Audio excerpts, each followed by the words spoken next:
ان کی شجاعت، وہ جری جوان، ان کے چہرے زرد ہو جاتے ہیں موت کو دیکھ کے. پر علم الدین 21 سال تیری عمر ہے، تو نے دنیا کی بہاریں نہیں دیکھی، موت تیرے سامنے ہے، تو مسکرا کیوں رہا ہے؟ تیری خوشی کا راز کیا ہے؟ غازی علم الدین شہید نے جواب دیا، جلاد سنو، تو نے قاتلوں کو، ڈاکوؤں کو پھانسی دی ہوگی، آج تک کسی عاشق رسول کو پھانسی نہیں دی ہوگی.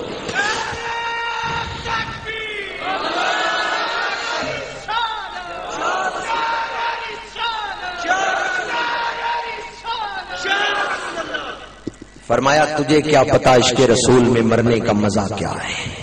میں تیرے ہاتھ میں موت کا پھندا بھی دیکھ رہا ہوں اور اپنے رسول کے ہاتھوں میں گورے گورے ید اللہ کے ہاتھوں میں جنتی پھول بھی دیکھ رہا ہوں.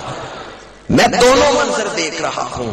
جب تو میری گردن میں موت کا پھندا ڈالے گا، میرا کریم آقا میری گردن میں پھولوں کے ہار ڈال دیں گے. اسی کو موت کہتے ہیں تو یا رب بار بار آئے.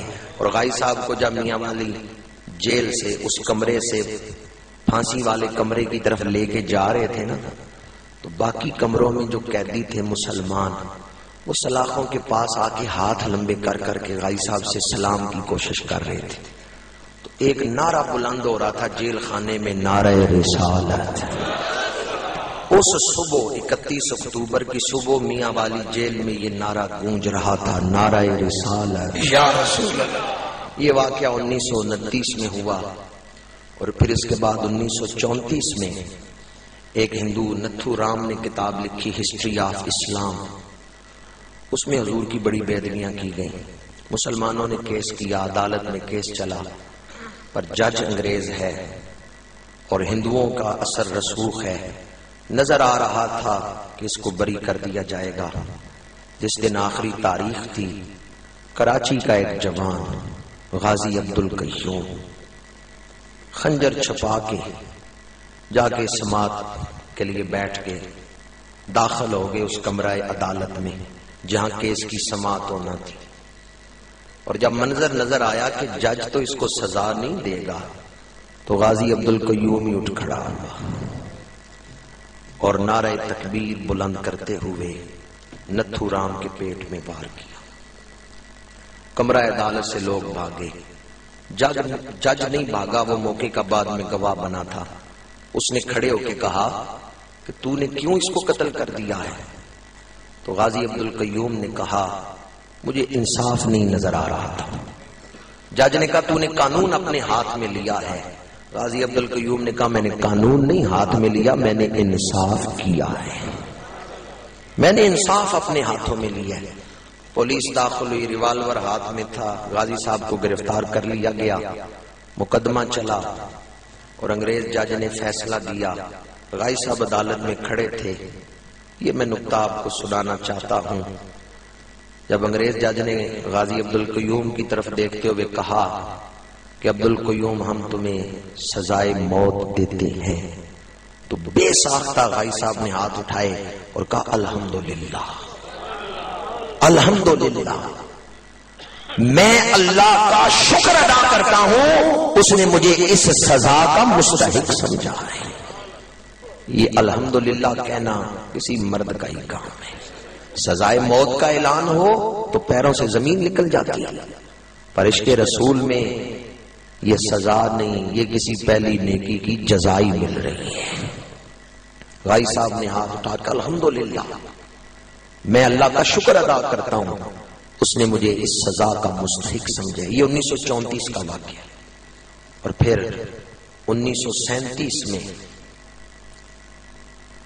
ہندوستان کے ایک ڈنگر ڈاکٹر نے حضور کی بے ادبی کی. میں وہ بے ادبی بیان نہیں کر سکتا. ڈنگر ڈاکٹر تھا تو اس کی سوچ ڈنگروں سے بھی گئی گزری تھی. نام تھا اس کا رام گوپال، ڈاکٹر رام گوپال. پہلے ضلع گڑگاواں میں تھا، بعد میں اس کی تبدیلی ضلع حصار میں کی گئی. چکوال ایک نوجوان سویا ہوا ہے، مرید حسین. کیا نام ہے؟ یہ ڈیوٹی کسی حسین کے مرید کی لگائی گئی ہے. یہ جرت یہ ہمت وہی کرے گا جو آقا حسین کا مرید ہے. نوجوان کا نام تھا مرید حسین. چکوال میں کریالہ ایک قصبہ تھا، وہاں وہ سویا ہوا ہے اپنے گھر. خواب میں حضور کی زیارت ہوئی. حضور کے چہرے پہ کچھ ملال ہے، پریشانی ہے. یہ نوجوان عرض کرتا ہے یا رسول اللہ صلی اللہ علیہ وسلم کس نے آپ کو پریشان کیا؟ حضور اس کافر کا چہرہ دکھا دیتے ہیں. ضرورت ہے اس نے مجھے پریشان کیا ہے. مرید حسین اٹھا تو اپنی ڈائری پہ وہ حلیہ لکھ لیا. جب خواب سے بیدار ہوئے تو حلیہ لکھ لیا کہ اس طرح کے ہندو کا حلیہ مجھے حضور نے دکھایا. چند دنوں بعد ذمہ دار اخبار کے اندر اور ڈاکٹر رام گوپال کی تصویر چھپی اور اس کی بے ادبی بھی چھپی. اب یہ مرید حسین مختلف علاقوں میں اسے ڈھونڈتے رہے تاہاں کہ وہاں پہنچ گئے حصار میں جہاں اس ڈنگر ڈاکٹر کی ڈیوٹی تھی. ہسپتال کے ساتھ ہی اس کی رہائش تھی. دوپہر کا وقت غائی صاحب جب اس کے گھر داخل ہوئے تو وہ دوپہر کے وقت درختوں کی گھنی چھاؤں کے نیچے چارپائیاں بچھا کے سویا ہوا ہے. ساتھ کچھ بچے کھیل رہے ہیں. ایک چارپائی پہ اس کی بیوی بیٹھی کشیدہ کاری کر رہی ہے اور ہسپتال کے جو کچھ نوکر تھے وہ بھی اس کے گھر میں کام کر رہے تھے. غائی صاحب جب داخل ہوئے نوکروں نے دیکھا، آواز بلند کی کون ہو؟ تو غائی صاحب دوڑے اس ڈاکٹر کی طرف. وہ سویا ہوا تھا چارپائی پہ اور یہ کہتے ہوئے دوڑے اٹھ گستاخا نبی دا دیوانہ آ گیا ہے. اردو کی کتابوں میں یہ جملہ آج بھی پنجابی میں لکھا جاتا ہے کہ غازی صاحب نے کس طرح اس کو للکارا. اٹھ گستاخا نبی دا دیوانہ. اس کی بیوی نے بھی رام گوپال کا نام لے کے کہا رام گوپال اٹھ، کوئی مسلمان آ گیا ہے. رام گوپال اپنی چادر سنبھالتے ہوئے اٹھا. ادھر سے نوکر دوڑے، ادھر سے اس کی بیوی آگے ہوئی. غائی صاحب نے اس کی بیوی کو ہٹا کے رام گوپال کے پیٹ میں وار کیا ہے، پھر اس کو قتل کر دیا ہے. نوکروں نے پکڑ لیا مرید حسین کو. پولیس آ گئی، ہتھکڑیاں لگائیں، پر کون جانے ان ہاتھوں کی خوش قسمتی جنہیں زنجیریں پہنائی جا رہی ہیں عشق رسول کے جرم میں. پولیس والوں نے کہا تیرا نام کیا ہے؟ تو غائی صاحب نے کہا میرا نام ہے عاشق رسول. وہ تو بعد میں راز کھلا کہ ان کا نام مرید حسین ہے. چکوال سے عزیز و اقارب گئے ضلع حصار. وہاں ایک قریشی صاحب جلال الدین قریشی صاحب وکیل تھے. ان کے پاس بیٹھے ہیں اور گفتگو کر رہے ہیں وکالت کے بارے میں کہ ایک مولانا صاحب تشریف لائے. تو ان کو تعارف کرواتے ہوئے جلال الدین قریشی نے کہا کہ یہ اس معاذ اللہ یہ اس بدقسمت ملزم کے والدین ہیں. جب غازی مرید حسین کا نام لے کے وکیل نے کہا نا یہ اس بدقسمت ملزم کے والدین ہیں جس نے قتل کیا ہے، تو مولانا صاحب کو غصہ آ گیا. انہوں نے کہا جلال الدین قریشی بدقسمت تو ہے جسے پتا نہیں عاشق رسول کا نام کس طرح لینا ہے. جس نے گستاخ رسول کو قتل کیا وہ بدقسمت نہیں ہے، وہ تو بڑی قسمت والا ہے جسے اللہ نے اس عظیم مقصد کے لیے چن لیا ہے. پھر جلال الدین قریشی کی آنکھیں کھلی. پھر اس نے یہ کیس بھی لڑا، لیکن حکومت انگریزوں کی تھی. غازی مرید حسین کو بھی 24 ستمبر 1937 تختہ دار پہ چڑھا دیا گیا. غازی مرید حسین بھی آخری وقت تک مطمئن رہے ہیں. جفا کی تیغ سے گردن وفا شیاروں کی کٹی ہے برسرے میدان مگر جھکی تو نہیں. تلا گنگ کے ایک نوجوان میاں محمد شہید رحمت اللہ تعالی علیہ فوج میں ملازم ہیں. کچھ ہندو بیٹھے اور مسلمان بھی اکٹھے بیٹھے ہوئے ہیں. ایک مسلمان نے حضور کی نعت پڑھی، سارے فوجی تھے. تو ایک ہندو نے کہا کہ میرا بھی دل کرتا ہے میں مسلمانوں کے پیغمبر کی نعت پڑھوں. اس ہندو نے نعت پڑھی. جب وہ ہندو حضور کی نعت پڑھ رہے ہیں، اس وقت چرن داس ڈوگرا ایک فوجی تھا، وہ قریب سے گزرا، اس نے دیکھا ہندو پیغمبر اسلام کی نعت پڑھ رہے ہیں، تو چرن داس ڈوگرا نے اس ہندو کو روکا اور معاذ اللہ ثم معاذ اللہ بڑی بے ادبی والے لفظ بول کے کہا کہ پیغمبر اسلام کی نعت نہ پڑھو۔ جب اس نے بے ادبی والے لفظ بولے تو انہی بیٹھے ہوئے فوجیوں میں سے میاں محمد شہید رحمت اللہ علیہ کھڑے ہوئے اور اٹھ کے کہا کہ ڈوگرا تو اپنی زبان کو سنبھال لے، آئندہ میرے نبی کی بے ادبی نہ کرنا۔ چرن داس ڈوگرا نے غصے سے کہا میں تو بار بار یہ لفظ بولوں گا، تو جو کر سکتا ہے کر لے۔ میاں محمد شہید حوالدار کے پاس گئے، اسے بتایا کہ ڈوگرا کو کہو اپنی زبان کو لگام دے لے، ورنہ نبی کے غلاموں کو لگام دینا آتا ہے۔ حوالدار بھی اسی مذہب کا تھا، اس نے بھی نوٹس نہیں لیا، اس نے کہا کہ میں سمجھا لوں گا ڈوگرا کو، تو میرے دفتر سے نکل جا۔ میاں محمد شہید رحمت اللہ علیہ دل کو سکون نہیں ملا، یا رسول اللہ کوئی آپ کی بے ادبی کرے اور میں برداشت کر لوں۔ گارڈ روم میں گئے، جو ان کے حصے کی رائفل تھی وہ اٹھائی، اسے لوڈ کیا اور تیز چلتے ہوئے آئے اس جگہ جہاں چرن داس ڈوگرا حضور کی بے ادبی کر رہا تھا، اور رائفل اس کی طرف تانتے ہوئے کہا کہ اب بھی زبان کو لگام دے لے، ورنہ نبی کا غلام تیری زبان کو بند کرنا جانتا ہے۔ چرن داس کے پاس بھی رائفل تھی، اس نے اٹھائی جواب دینے کے لیے، بے ادبی بھی زبان سے کر رہا تھا کہ رائفل اٹھائی۔ میاں محمد شہید رحمت اللہ علیہ نے 10 گولیاں اس ہندو کے پیٹ میں، اس ہندو کے جسم میں وار کیا۔ جب وہ گر رہا تھا تو جناب میاں محمد آگے بڑھے، اور جذبات کا ایک ایسا طوفان تھا کہ پھر اپنی رائفل اس کے منہ پہ مار رہے ہیں، اور اس کے منہ پہ رائفل مارتے ہوئے کہتے ہیں اس ناپاک منہ سے میرے پاک نبی کی بے ادبی کر رہا تھا۔ اور پھر آپ نے اس کی زبان کو اپنے پیر کے نیچے رکھا، اس کی زبان پہ اپنا پیر رکھتے ہوئے کہا اس ناپاک زبان سے میرے پاک نبی کی بے ادبی کر رہا تھا۔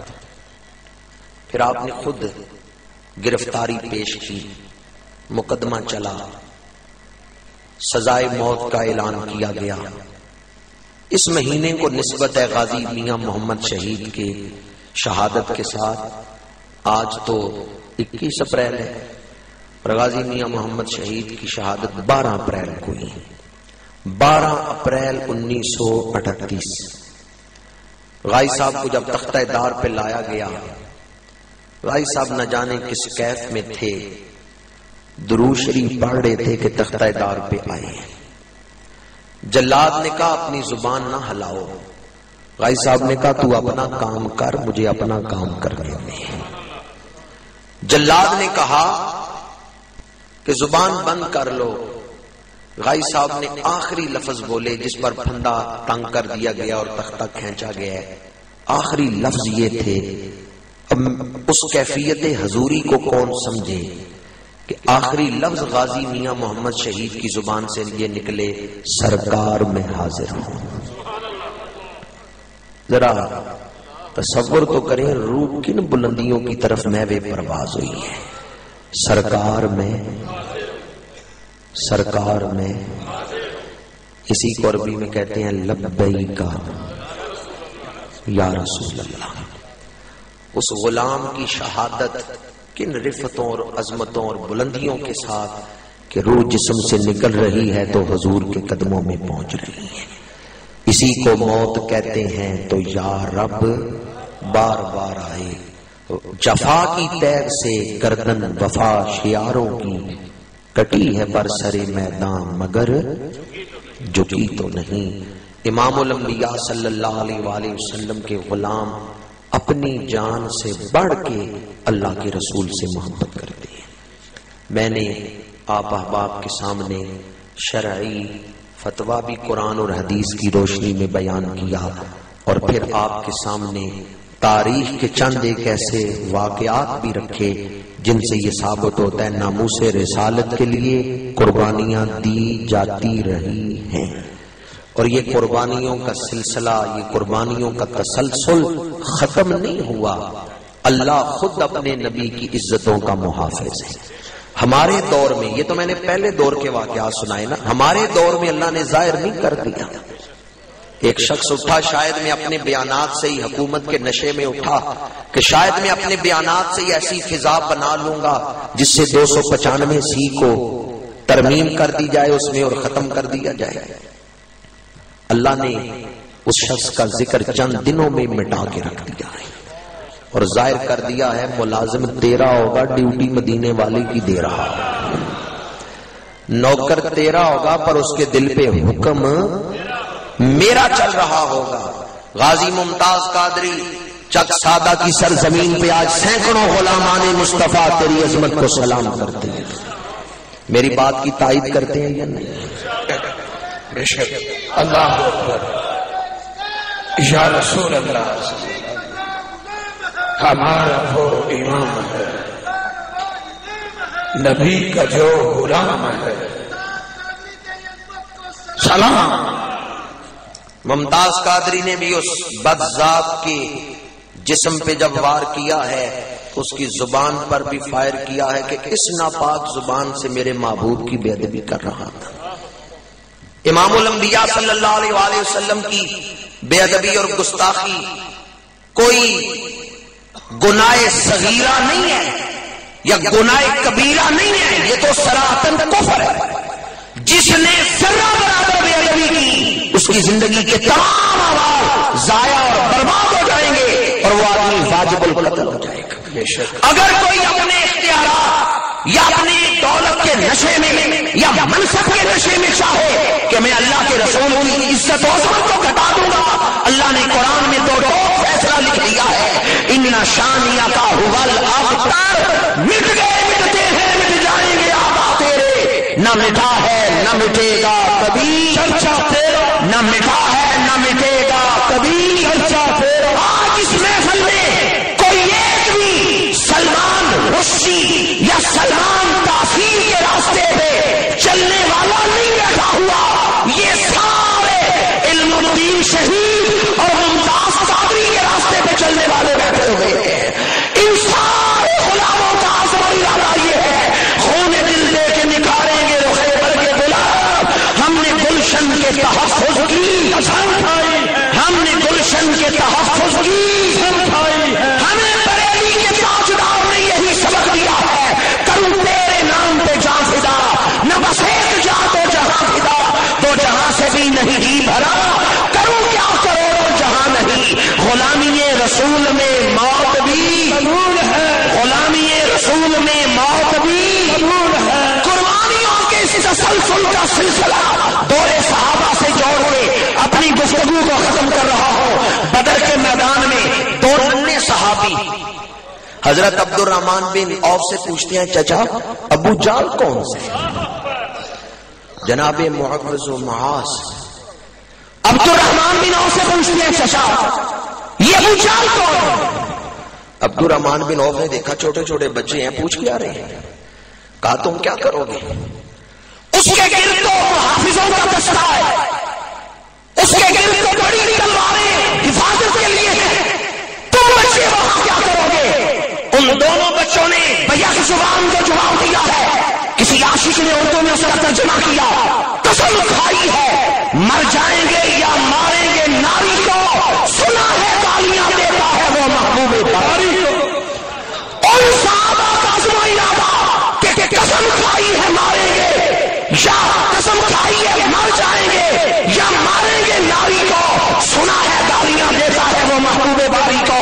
ان صحابہ کا عزم و ارادہ آج نظر کرم اس محفل ناک میں بیٹھ کے یہ سارے غلامان مصطفیٰ کرتے ہیں کہ جب تک ہمارے جسم میں جان ہے نبی کے نام پر، نبی کے نام پر ہمیں اپنی جان سے زیادہ اللہ کے رسول سے پیار ہے، ہمیں اپنی جان سے زیادہ اللہ کے تھک تو نہیں. میں تو ایک پیغام آپ کے حوالے سے دینا چاہتا ہوں، کوئی زبان خاموش نہ رہے. غلامی رسول میں موت بھی، غلامی رسول میں موت بھی. اگر کوئی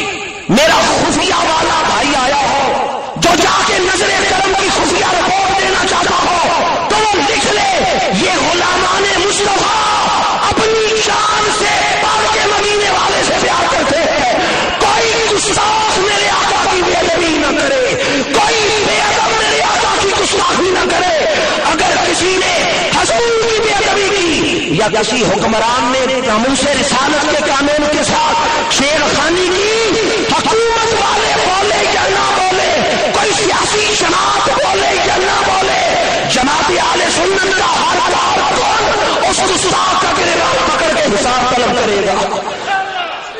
اللہ اکبر، یا رسول اللہ، یا رسول اللہ، یا رسول اللہ، یا رسول اللہ، ہمارا وہ امام ہے، موت بھی قبول ہے، موت بھی قبول ہے، موت بھی قبول ہے، ہمارا وہ امام ہے، زندہ زندہ زندہ۔ حضرت سیدنا صدیق اکبر سے لے کے آج تک کے مسلمان تک، دورے صحابہ سے لے کے آج تک کے عام گنہگار مسلمان تک، جس کے سینے میں ایمان ہے، تاریخ کا سارا تسلسل اس عقیدے پر اجماع رہتا ہے کہ نبی کے گستاخ کی سزا سارتان سے جدا۔ اگر کوئی حکمران یا کوئی ایسا طریقہ جس کے منہ کو اللہ کے نبی کی بے ادبی کا تصور شدہ ہو، وہ آج کے بعد اپنی زبان کھولے تو روس زبان کے کھولے، شہزادہ کی سرزمین پر، گجرات کی سرزمین پر، پاکستان کی سرزمین پر اولیاء کے غلام رہتے ہیں، یہ اپنے ماں باپ کی گالی تو سن سکتے ہیں، اللہ کے نبی کی بے ادبی برداشت نہیں کر۔ غلامی رسول میں موت بھی قبول ہے، غلامی رسول میں موت بھی، غلامی رسول میں موت بھی۔ اللہ تعالی ہم غلامان رسول کو اسی جذبے پہ زندہ رکھے، آمین۔ خدا گواہ ہے، اس لیے نہیں بول رہا کہ کوئی جوش جذبات ہے یا خطابت ہے، میں تو اپنی بخشش کا ذریعہ سمجھتا ہوں اور جذبات کا اظہار پہلے کر چکا ہوں کہ حضور کے بے ادب دریدہ دہن گستاخی کر کے پھر رہے ہوں اور ہم خاموش ہو کے بیٹھے رہیں، اور بے غیرتی والی زندگی کسے کہتے ہیں، اور بے حسی والی زندگی کسے کہتے ہیں۔ ان غلاموں نے آج رات گئے تک جا کے بتا دیا ہے، یہ جیتے جی اپنے آقا کا ذکر کیا چھوڑیں گے، یہ مر کے بھی حضور کا ذکر چھوڑنے والے نہیں۔ کی محمد سے وفا تو نے تو ہم، یہ جہاں چیز ہے کیا لوح و قلم تیرے ہیں۔ امیر ملت پیر جماعت علی شاہ صاحب علی پوری رحمت اللہ تعالی علیہ نے فرمایا، مجھے ساری عمر کسی پہ حسد نہیں ہوا، اور پھر فرماتے ہیں حسد بڑی دور کی بات ہے، مجھے کبھی رشک بھی نہیں آیا۔